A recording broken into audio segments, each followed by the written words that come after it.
What's going on, guys? My name is Tommy. Welcome back to the channel, and welcome back to another episode of the Forgotten Race review today at the request of Sledge, Kane McKenzie. Cue the sledgehammer noise. Sledgehammer! Thanks. We're cracking open our copy of Psionics Augmented for another Dreamscarred Press third-party race today. It's the Forgeborn.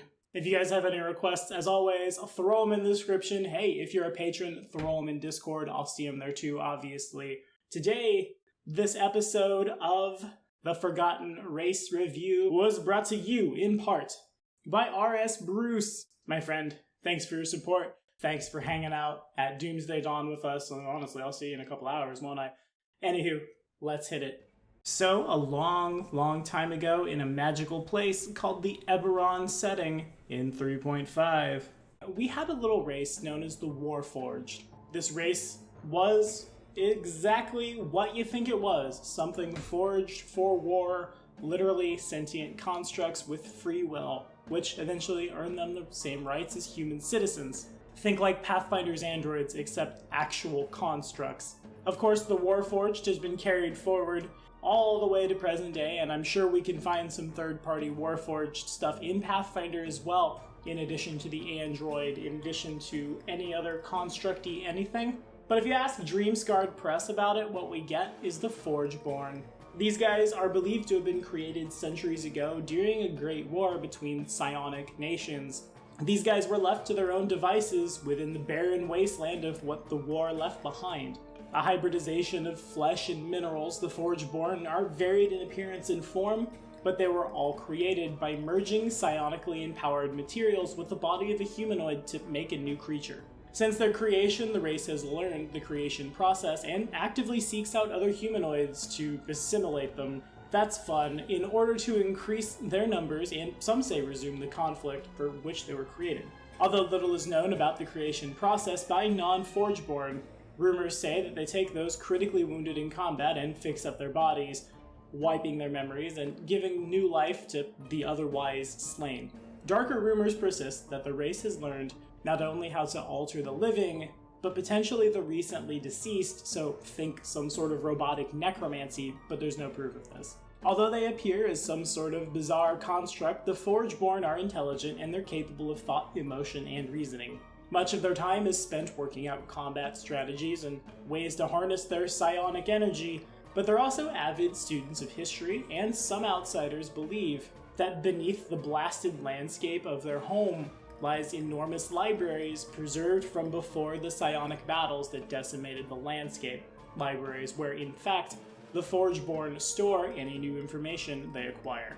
Now, down to their stats, the way a Forgeborn is created seems to lend to me the thought that a Forgeborn's age of adulthood, height, and weight is 100% dependent on the race, though truthfully, if their mind is wiped after they're killed, their age of adulthood might be the day they woke up and were sentient and conscious, and off they go. So this could be anywhere from like 15 years old for a human, or 1 day for the human who keeps getting killed and brought back as another Forgeborn.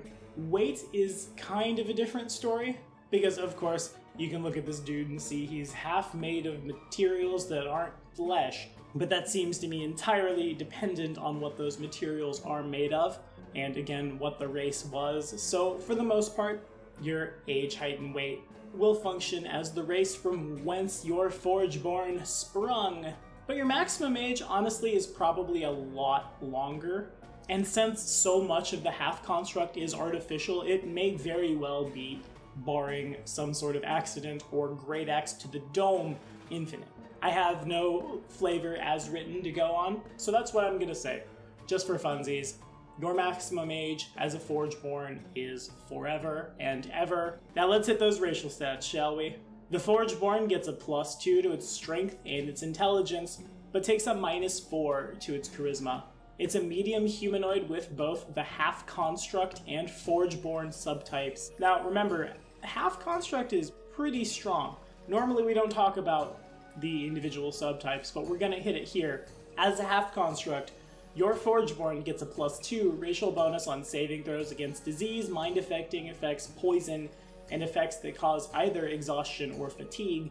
You cannot be raised or resurrected as a half-construct, but also you don't breathe, eat, or sleep unless you want to, which means you probably lived for a really long time, because that seems to imply to me that there are less organs inside your body that will degrade with time, deus ex machina, and all that fun stuff. Of course, this means your construct can drink a potion and gain its effects, but again, there's no need to stop for dinner.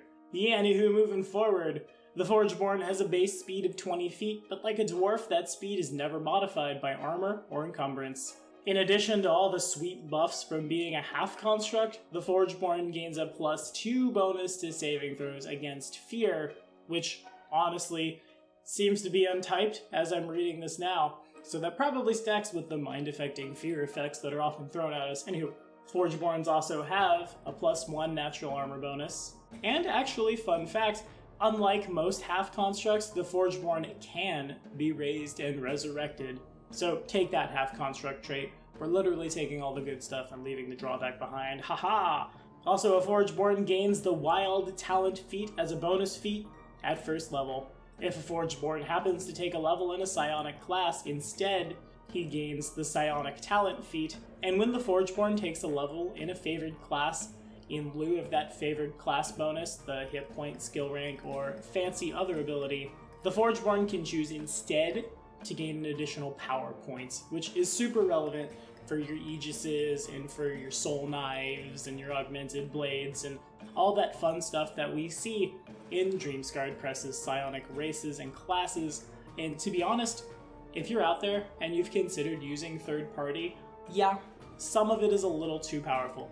Until I'm blue in the face, I will shout to the heavens that Path of War, also by Dreamscarred Press, is really, really powerful and should be used under great consideration.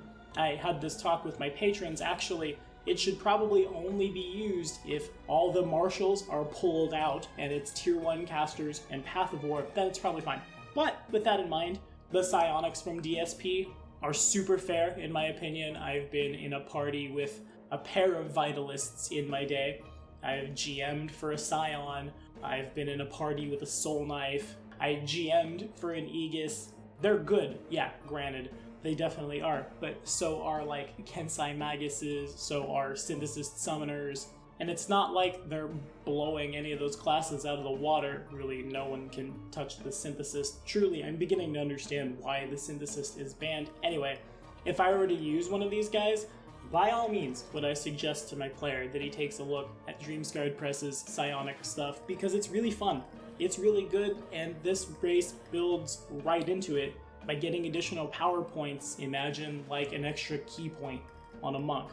If you had a race that got an extra key point instead of its FCB, certainly you'd play it on a monk, right? Same idea for your Forgeborn if you want to make him like a Soul Knife. Again, I know there's a lot of people out there that are leery about third-party content, and frankly, I was for a while too, but with the twilight of Pathfinder 1st Edition, I kinda chose to back up a little bit. We'd see what they had. And honestly, this stuff's real good, it's real flavorful, and if I were to play a Forgeborn, you know, honestly, I think I would play something like a Forgeborn Aegis.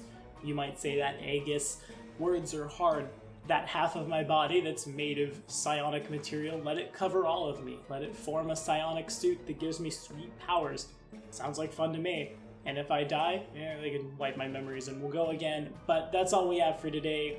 Thank you guys so much for watching. What do you guys think about this race? Would you play one? How do we feel about third party? How do we feel about psionics, for that matter, in the Pathfinder role-playing game? Let me know in the comments. Be sure to like and subscribe again next week on the Forgotten Race review, assuming that Andrew Davis doesn't get patron sniped as he did. Then we're gonna cover the half fairy dragon. Sorry, bud. We'll see you then.